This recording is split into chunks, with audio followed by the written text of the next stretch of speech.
Que la paix soit sur vous, les Gaulois et les Gauloises, courageux résistants et opposants à la dictature sataniste qui bientôt ne sera plus mondiale mais locale, puisque en France nous aurons réussi à l'extirper, nous aurons réussi à bouter les satanistes hors de France et à rétablir la monarchie.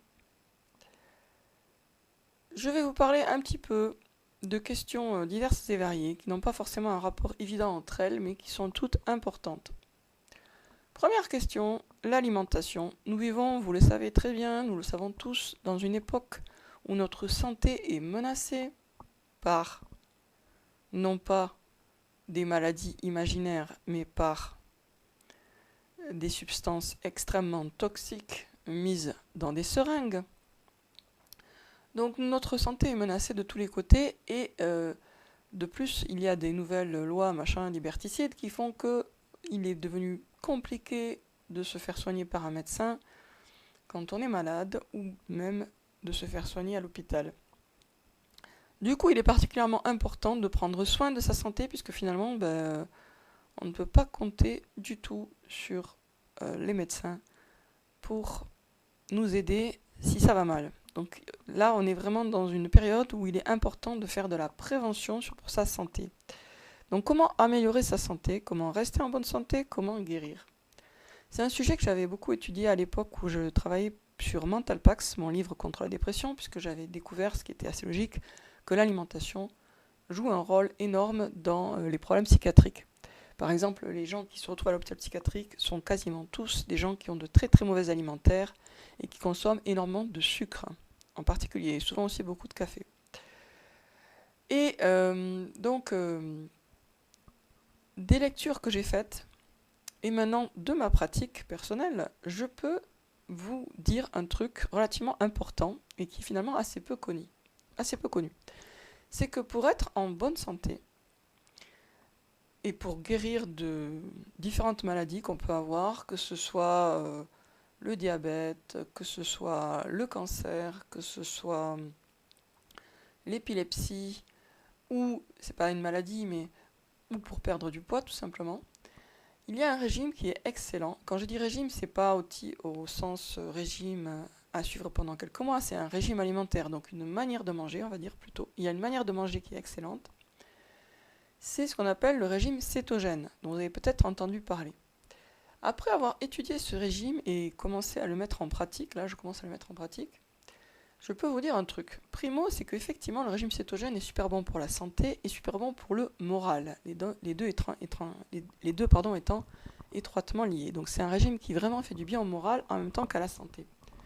Et secondo, qu'on nous a programmé la tête par les médias pour ne pas suivre ce régime. C'est ça qui est curieux. C'est-à-dire que c'est un régime qui va à contre-courant de ce qu'on nous a inculqué de façon plus ou moins subliminale par les publicités, etc. Pourquoi ? Parce qu'on nous a inculqué quoi ? Que le gras, ça fait grossir et c'est pas bon pour la santé. Vous savez la phrase là, rituelle, ne mangez pas trop gras, trop salé ou trop sucré. Non, ne mangez pas trop gras, trop sucré, trop salé. En fait, il y a deux trucs qui sont faux dans cette phrase. Le seul truc qui est juste, c'est ne mangez pas trop sucré. En fait, ce qu'il faut éviter, c'est le sucre. Le sucre blanc, le sucre raffiné. Je ne parle pas des fruits naturellement sucrés. Ça, c'est tout à fait autre chose. Ce qu'il faut absolument éviter pour sa santé, c'est le sucre raffiné qui est une véritable drogue et un poison. Bon, évidemment, de nos jours, il y a des poisons encore pires, on le sait. Mais enfin, c'est quand même un poison. Par contre, est-ce que le gras et le sel, c'est mauvais ? Absolument pas. Absolument pas. Donc, le sel, ce n'est pas mauvais du tout pour la santé. Au contraire, le sel brut, c'est-à-dire celui qui n'a pas été raffiné, qui est gris ou rose, eh bien, c'est un aliment, ou un condiment en tout cas, qui est tout à fait sain et qui ne présente aucune espèce d'inconvénient. En tout cas, c'est ce que j'ai vu dans des bouquins, et moi, d'après mon expérience, parce que moi, je mange bien salé, assez salé, je n'ai jamais senti que ça me faisait le moindre problème. Et je suis en bonne santé. Donc non, le sel... Alors par contre, le sel raffiné, oui, ça c'est beaucoup moins bon pour la santé, c'est peut-être même mauvais pour la santé, dans la mesure où c'est un sel qui a été privé de minéraux, de la même façon que le sucre blanc est extrêmement toxique, alors que si vous mangez par exemple de la canne à sucre, ça vous ne causera pas de problème, en tout cas pas le même genre de problème. Parce que dans la canne à sucre, il y a encore des fibres, des vitamines, etc. Alors que dans le sucre blanc, il n'y a plus rien à part du sucre. Donc, je vous disais donc, on est conditionné pour croire que manger salé, c'est pas bien, alors qu'en fait, il n'y a aucun problème dans le fait de manger salé tant qu'on utilise du sel brut, non raffiné. Et on est aussi conditionné pour croire que le gras, c'est mauvais pour la santé, ça va rendre obèse, etc. Or, c'est totalement faux. Et le régime cétogène, qui est un régime excellent pour la santé, y compris un régime excellent pour perdre du poids, est un régime qui est axé sur le gras. Alors, pour vous expliquer la chose simplement, si on considère en calories, donc en calories, dans un régime banal, qui n'est pas forcément le bon, hein, le régime, on va dire, courant, le plus classique, on a à peu près 50% de glucides, et après ça se répartit entre protéines, lipides, et voilà. Et en fait, dans un régime cétogène, on a 80% de lipides, 8% de protéines, et 2% simplement de glucides. Donc il n'y a quasiment pas de glucides, enfin il y en a très peu. Et ce régime-là est super bon pour la santé, il guérit d'un tas de maux. Qu'est-ce qu'on peut en déduire? Que toute la propagande contre le gras est complètement menteuse, trompeuse, et nous égare dans notre alimentation. Et nous éloigne de la bonne manière de manger, celle qui protège notre santé. À condition de manger du bon gras, c'est-à-dire de l'avocat, de l'huile d'olive, de l'huile de noix, de la purée de noix, du beurre, de la crème fraîche, donc à condition de manger du bon gras, bien sûr de bonne qualité chaque fois, eh bien, il n'y a aucun souci, aucun problème, au contraire, on se sent beaucoup plus calé, on se sent bien, etc. Et après, la question de ça fait grossir ou pas, ben non, ça ne fait pas grossir, ça fait maigrir, à condition, bien sûr, à calories égales. C'est-à-dire qu'à calories égales, de manger très gras va faire maigrir. Je ne sais pas si vous saisissez le truc. À calories égales, à nombre de calories égales, manger très gras va faire maigrir à condition de diminuer en même temps les glucides. Diminuer, pas supprimer parce qu'on ne peut pas les supprimer complètement, mais vraiment les minimiser au maximum. Donc je vous laisse vous renseigner par vous-même sur ce régime cétogène, mais je vous garantis, qu'il est difficile de l'appliquer, non pas parce qu'il serait difficile dans l'absolu, mais parce qu'on a le cerveau formaté pour refuser de mettre, je sais pas moi, beaucoup de beurre, alors qu'on n'a pas le cerveau formaté pour refuser le sucre. C'est ça qui est fou, c'est qu'en fait, le truc vraiment toxique, ça, on n'a pas d'état d'âme pour plonger dedans, la tête la première. Et par contre, on va se sentir vaguement coupable si on met une bonne quantité, je sais pas moi, d'huile d'olive, de mayonnaise ou de beurre. En fait, c'est complètement idiot parce qu'en réalité, comme je répète et j'insiste, mais ça a été prouvé par de nombreuses études, le régime cétogène, autrement dit une alimentation très riche en gras et très pauvre en glucides, hein, c'est les deux en même temps, c'est excellent pour la santé, ça met d'attaque, vraiment. D'ailleurs, je crois que ça rejoint ce régime cétogène, ouais, je suis quasiment sûre maintenant que j'y pense, le régime qui avait été préconisé pour renforcer les dents par je sais plus quel docteur, je m'étais renseigné sur ça à l'époque, il y a longtemps maintenant, et ouais, maintenant je suis quasiment sûre que j'y repense, c'était un régime qui renforce les dents, l'émail des dents, qui permet d'éviter les caries, ou même de soigner ses caries naturellement, de durcir ses dents, et c'est un régime qui est très cétogène aussi. Donc le régime le plus sain, c'est celui-là. En tout cas, c'est celui. Alors après, on peut avoir un régime sain en mangeant par exemple des flageolets, des lentilles, des pois chiches, des trucs comme ça. Même en mangeant du pain complet, complet bien sûr, ou du riz complet, on peut avoir un régime sain. Mais le régime vraiment qui va nous mettre au top de notre forme, qui va nous permettre d'être vraiment au maximum de nos capacités intellectuelles, physiques et mentales, c'est un régime cétogène. Ça ne veut pas dire qu'on est obligé de le tenir à vie. Comme je vous disais, on peut manger très sainement sans faire un régime cétogène. Mais le régime cétogène va permettre et de guérir certaines maladies et de se mettre dans une condition physique optimale. Donc moi, ce qui me paraît raisonnable, c'est d'opter pour un régime cétogène en faisant des pauses de temps en temps vers un régime plus libre, tout en restant dans une alimentation très saine. Voilà. C'est-à-dire plus libre, c'est-à-dire où on s'autorise plus de glucides, tout simplement. Voilà, c'est ça la liberté. C'est-à-dire le régime strict, c'est celui où on ne s'autorise que 2% de glucides et donc 80% de lipides, Mais c'est un pourcentage de calories, hein, c'est pas une quantité à l'œil. Ça veut pas dire que vous mangez 80% de beurre dans votre repas, hein. C'est 80% de calories dans les lipides. C'est différent, puisque les gras sont très caloriques. Donc ça va pas faire des quantités absolument monumentales non plus. Donc ça, c'est un truc à comprendre et à tester à partir de recettes.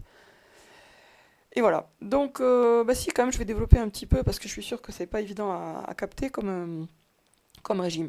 Ça veut dire en fait concrètement comment vous mangez. Vous allez chercher des fruits et des légumes peu glucidiques. Donc exemple, champignons, euh, poivrons, tomates, concombres, courgettes, bon même je pense aubergines, je sais pas.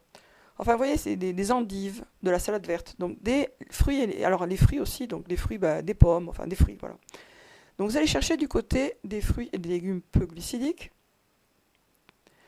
et vous, vous mangez des œufs, de la viande et surtout vous allez avoir la main assez lourde sur l'assaisonnement et le gras. Donc du beurre, de la crème fraîche, de l'huile d'olive, de l'huile de noix de coco, du lait de noix de coco, etc. Et toutes les épices que vous voulez. Et ça va faire un régime où vous aurez, ben, si vous vraiment vous minimisez les glucides, que 2% de glucides pour 80% de lipides, et puis les protéines, donc la viande, et, le poisson et les œufs, ou le fromage d'ailleurs aussi, dans les 8%. Bon, le fromage, c'est à cheval sur les lipides et les protéines, je pense. Enfin, même, c'est sûr. Voilà. Donc, quand vous faites ça, en fait, c'est pas très compliqué, hein. C'est pas compliqué, c'est pas plus cher, je pense. Même si, bien sûr, si on prend des aliments bio, tout ça, ça fait forcément plus cher. Mais ça, c'est valable pour n'importe quel régime. Mais dans l'absolu, c'est pas plus cher. Donc, ça coûte pas plus cher. C'est pas plus compliqué. Mais il y a quand même un obstacle qui est vraiment mental. C'est cette idée de oh non, c'est pas bien de manger trop de gras. Ce qui fait d'ailleurs que les gens qui culpabilisent par rapport au fait de manger de gras, ils vont s'acheter des trucs gras tout près, au lieu de se mettre le gras soi-même, ça va les déculpabiliser parce qu'ils ne voient pas la quantité d'huile ou de beurre qu'ils mettent dans leur nourriture. Enfin, moi, je sais que je faisais comme ça. À partir du moment où je change. C'est-à-dire que par exemple, au lieu de m'acheter du poisson et de le faire cuire et de rajouter du beurre, je m'achète du poisson prépané. Donc je ne vois pas le gras qu'il y a dedans, mais il y en a quand même, on est d'accord. Il sera de moins bonne qualité que celui que j'aurais rajouté moi-même. Vous voyez? Donc on se fait avoir de plusieurs manières et on est poussé vers les plats préparés par la phobie du gras. Alors qu'en fait le gras c'est très bon pour la santé, c'est très bon pour le cerveau, ça calme, ça apaise, c'est excellent. Et ça ne fait pas grossir si bien sûr, là je parle à calories égales. C'est-à-dire si par exemple vous consommez 1700 calories par jour, le fait que vous répartissez autrement ces calories et que dans les 1700 calories finalement vous allez mettre 80% de lipides, ne va pas vous faire grossir, mais au contraire vous faire maigrir. Aussi paradoxal que cela puisse paraître, ça va vous faire maigrir. Voilà, parce que c'est tout un système au niveau du corps. Bon, en résumé, et même si j'ai pas exploré à fond dans les détails, mais j'ai compris ça quand même. En résumé, le corps se met dans un état particulier, un état de cétose, par le jeûne, prescrit par Dieu pour le mois de Ramadan, et par le régime cétogène. Donc ce régime a le même genre d'effet sur le corps que le jeûne. Donc c'est pour ça qu'il est excellent pour la santé, parce que le jeûne c'est excellent pour la santé, c'est un nettoyage, etc. Pareil pour le régime cétogène. Voilà. Donc je disais, je reprends depuis le départ, on vit dans une époque où, je vais y arriver, on vit dans une époque où notre santé est menacée de tous les côtés. Il est important de faire de la prévention et pas, attention, du dépistage. Le dépistage, c'est l'autoroute vers les maladies graves, puisque le dépistage du cancer du sein donne le cancer du sein, etc. Donc les dépistages, de mon point de vue, c'est à éviter. Et surtout pas, bien sûr, tant qu'on peut éviter les pseudo-tests, vous avez compris, évitons-les au maximum, parce qu'on ne sait pas ce qu'ils foutent dans leur bâtonnet. Et on peut se douter qu'ils ne mettent pas des bonnes choses. Donc, dépistage égale mise en danger. Prévention, par contre, égale santé. Donc, c'est deux notions qu'il faut bien distinguer. Quand eux, ils parlent dans leur campagne publicitaire de prévention du cancer, machin, ils ne parlent pas du tout de prévention. Ils parlent de dépistage, ce qui est totalement différent. Sauf que si on vous dépiste un cancer imaginaire et qu'on vous le soigne avec de la chimio, vous pouvez très bien en mourir. Non pas de votre cancer imaginaire, mais de votre chimio réelle. Donc c'est très important de rester loin, de mon point de vue, des dépistages et d'aller à fond dans le côté prévention. Et c'est quoi la prévention? L'alimentation, le sport, une alimentation saine et du sport. Mais une alimentation saine, même si on sait dans les grandes lignes ce que c'est, finalement on ne sait pas dans les détails. On sait que le sucre c'est mauvais pour la santé, la plupart des gens le savent, et pourtant ils plongent la tête la première dans le sucre. Pourquoi? Entre autres parce qu'ils s'interdisent d'aller vers le gras. Avez-vous saisi la subtilité du piège? On vous pousse vers le sucre tout en vous disant c'est mauvais le sucre, en vous interdisant ou en vous déconseillant le gras qui lui est bon pour la santé. Parce qu'il faut bien qu'on y trouve son compte au niveau gustatif aussi quand même de la nourriture. Si on mange que des trucs ennuyeux et fades, c'est lassant. Et donc on finit par retomber dans l'ornière du sucre. Mais si on mange une alimentation cétogène qui est très goûteuse, puisqu'il y a beaucoup de gras, donc ça a beaucoup de goût, c'est très bon, eh bien on a beaucoup moins de chances d'être aspiré par la spirale infernale du sucre. Je vous dis ça après l'avoir testé quelques jours, pas beaucoup mais quand même. Et surtout, je me rappelle effectivement une période de ma vie où je mangeais cétogène sans trop le savoir, parce que c'était plus ou moins ça qui était à la cantine où j'étais étudiante en Écosse. Et en fait, il y avait un régime végétarien il y avait un choix, on pouvait prendre des plats végétariens, et les plats végétariens étaient très cétogènes, en ce sens qu'ils étaient gras, avec des noix, etc. Et je me rappelle avoir été en super forme et svelte pendant cette période de ma vie. Après, j'ai plongé dans le sucre et je suis monté à un poids extraordinaire dans le mauvais sens du terme, 122 kilos, pour 1m71. Là, actuellement, je suis à 77. Et je compte bien continuer à descendre vers plus de santé et plus de beauté, parce que ça me paraît pas négligeable non plus, par ce régime cétogène que je combine avec le secret du poids. Mais sans parler vraiment étroitement de l'esthétique, si vous avez des problèmes de santé, moi je vous conseille, quels que soient les problèmes de santé d'ailleurs, je vous conseille d'essayer ce régime pendant ne serait-ce qu'une semaine. En ayant conscience que vous allez devoir surmonter des blocages mentaux qui vous conduisent à refuser de mettre beaucoup de gras dans vos plats. Donc si vous dépassez ces blocages mentaux, vous prenez, pour être sûr de ne pas grossir, prenez une application comme le secret du poids et comptez toutes vos calories, comme ça vous saurez que vous n'êtes pas en train de grossir puisque vous saurez que vous ne dépassez pas le quota. Et voilà. Donc et faites ça quelques temps et vous verrez comment vous vous sentez physiquement et mentalement, moralement. Dans quel état vous êtes. Vous verrez, je pense, comme moi, que vous vous sentiez mais super bien et super mieux.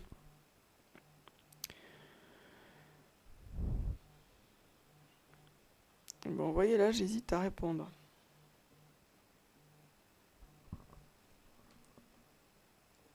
Je ne réponds pas et je continue à vous parler. Alors, que voulais-je vous dire encore? Donc ça, c'était un premier sujet sur l'alimentation, la santé, dans la mesure où nous voulons supprimer le satanisme. Et les satanistes, nous avons besoin d'être en bonne santé, c'est logique, c'est normal, c'est cohérent. On ne peut pas être une loque et avoir un projet aussi ambitieux que ça. Ensuite, qu'est-ce que je voulais vous dire? Oui, alors je voulais parler d'un sujet totalement différent. Vous avez peut-être remarqué que je mélange tout, mais c'est pas grave. Enfin, en tout cas, je mélange des sujets extrêmement différents. Je passe, autrement dit, du coq à l'âne, c'est pas grave non plus, en vous lisant une traduction de la sourate 96 de l'adhérence. Cette traduction est de mon cru. Bien sûr, je m'appuie complètement sur les traductions des autres, mais j'ai essayé de voir ce que ça donnait en revenant au sens littéral et en essayant de raisonner logiquement. Donc, c'est une traduction. À vous de me dire ce que vous en pensez. Si vous avez des objections aussi au niveau du sens, ça m'intéresse. Donc, c'est une traduction où j'ai un petit peu développé certains mots pour rendre compte de la richesse de certains mots. Donc, voici la traduction. Il n'y a que 19 versets. Vous inquiétez pas, c'est pas très long. Au nom de Dieu, le tout rayonnant d'amour maternel, le très rayonnant d'amour maternel. 1. Lis et étudie au nom de ton Seigneur et enseignant, qui a créé l'être humain à partir d'un caillot de sang. Lis et étudie, car ton Seigneur est de tous le plus généreux. Il a enseigné au moyen de l'écriture, il a appris à l'être humain ce que celui-ci ne sait pas vraiment, ne sait jamais. Certes, l'être humain dépasse les limites en faisant preuve d'injustice et de tyrannie, dès qu'il se voit suffisamment riche. Certes, vers ton Seigneur est le retour. As-tu vu l'individu qui inflige prohibition et interdiction à un adorateur de Dieu lorsque celui-ci se met à prier? As-tu remarqué si cet individu suivait le droit chemin et si ces ordres visaient à protéger? As-tu observé comme il a menti, comme il a nié la vérité, comme il lui a tourné le dos? Ne sait-il pas que Dieu voit, observe et sait? Attention, s'il ne cesse jamais de faire le mal, nous le saisirons par le toupet de son front, dont la volonté est menteuse et coupable. Qu'il rassemble et excite sa bande, nous rassemblerons les gardiens de l'enfer. Ne lui obéis pas, mais prosterne-toi et rapproche-toi de Dieu. Donc là, c'est une traduction qui est assez différente des traductions habituelles, mais qui est fidèle quand même au sens littéral, en tout cas j'ai essayé. Au nom de Dieu, le tout rayonnant d'amour maternel, le très rayonnant d'amour maternel. J'ai mis maternel parce que on sait que le mot Rahim, que je ne vais pas prononcer correctement, donc j'essaye même pas, vient de matrice, donc c'est un rapport avec la notion de maternité. Alors j'aurais pu mettre le tout miséricordieux, le très miséricordieux, comme souvent dans les traductions, mais de nos jours, le mot miséricorde et miséricordieux, il n'est pas très parlant. Donc je me suis dit, je vais utiliser une formule qui est plus parlante. Donc rayonnant d'amour maternel, c'est parlant, il me semble. Ensuite, lis et étudie au nom de ton Seigneur et enseignant. Là, j'ai mis Seigneur et enseignant parce que c'est les deux sens du mot en arabe. Mais après, bon, je suis resté juste avec Seigneur parce que sinon, ça serait trop long et trop lourd si chaque fois j'aurais mis les deux termes.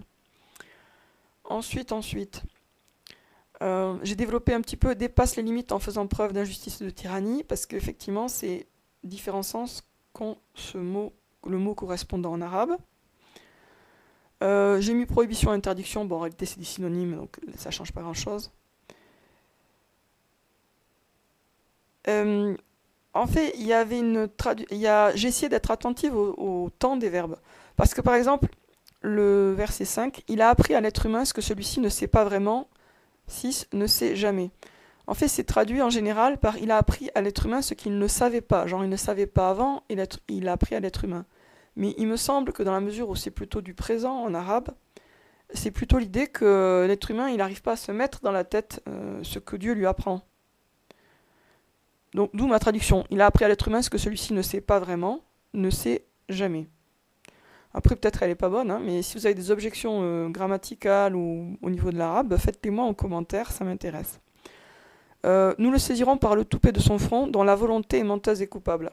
En arabe, c'est par le toupet, un toupet menteur et coupable. Mais en fait, le toupet, ça correspond à la partie du cerveau qui prend des décisions. C'est-à-dire que sous le toupet c'est la touffe de cheveux qu'on a sur le crâne, juste au-dessus du front. Donc sous le toupet, c'est la partie du cerveau qui décide. Ce qui fait que j'ai traduit pour rendre compte du fait que Dieu, là, il fait allusion à la partie du cerveau et pas juste aux cheveux. Il fait partie, il désigne les deux, quoi, ou l'un par l'autre. Il désigne la partie du cerveau par le toupet qui est au-dessus. Donc nous le saisirons par le toupet de son front, dont la volonté, donc la volonté du front, quoi, est menteuse et coupable. Après, je sais pas si c'est très clair.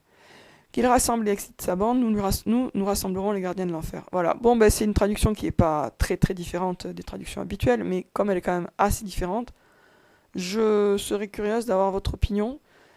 Je suis en effet en train de travailler sur un livre qui s'intitulera, si Dieu le veut, si Dieu me prête vie pour l'écrire jusqu'au bout, si j'ai le temps, etc. Enfin, il y a beaucoup de si. Donc, qui s'intitulera Vérité, le Saint-Coran pour la France. Le Saint-Coran pour la France. Donc, c'est un peu particulier comme optique.